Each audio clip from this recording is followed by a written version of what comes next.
Next ప్రోమోలో గౌతమ్ మన ఇంట్లో ఉండవలసిన డాక్యుమెంట్స్ ని ఆ ఇంటికి ఎవరు తీసుకెళ్లారు, మనం ఇంతవరకు కనిపెట్టలేకపోయాం అని గౌతమ్ అంటూ ఉండగా అవంతిక కార్తిక్ ఇద్దరు చాలా టెన్షన్ పడుతూ ఉంటారు.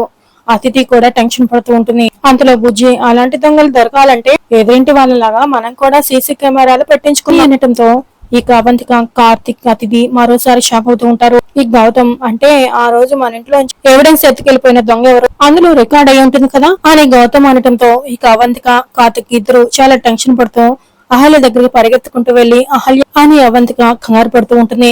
అంతా అయిపోయింది అని కార్తిక్ అంటూ ఉండగా ఏమైందండి అని అహల్య అడుగుతూ ఉంటుంది. ఎదురింట్లో ఉన్న సీసీ కెమెరాలో ఆ రోజు నేను చేసిందంతా రికార్డ్ అయిపోయింది. ఆ కెమెరా ఫుటేజ్ ని తీసుకురావడానికి ఇప్పుడే గౌతమ్ వెళ్ళాడమ్మా అని కార్తిక్ చెప్పడంతో అహల్య కూడా షాక్ అవుతూ ఉంటుంది.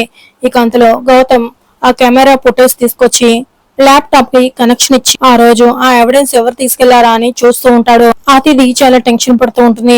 ఆ ఫుటేజ్ లో 3 కార్లు ఒకేసారి వస్తున్నట్టు కనిపిస్తూ ఉంటాయి. అంతలోనే ఇంట్లోంచి కార్తిక్ ఆ ఫైల్ తీసుకొని బయటికి వస్తూ ఉంటాడు. గౌతమ్ తో పాటు ఆ ఫుటేజ్ లో ఉన్న మ్యాటర్ అంతా కూడా అందరూ చూస్తూ ఉంటారు. మరి కార్తిక్ ని ఆ ఫుటేజ్ లో గౌతమ్ చూస్తాడా లేక అహల్య ఏదైనా చేస్తుందా అనేది నెక్స్ట్ ఎపిసోడ్ లో తెలుసుకుందాం ఫ్రెండ్స్.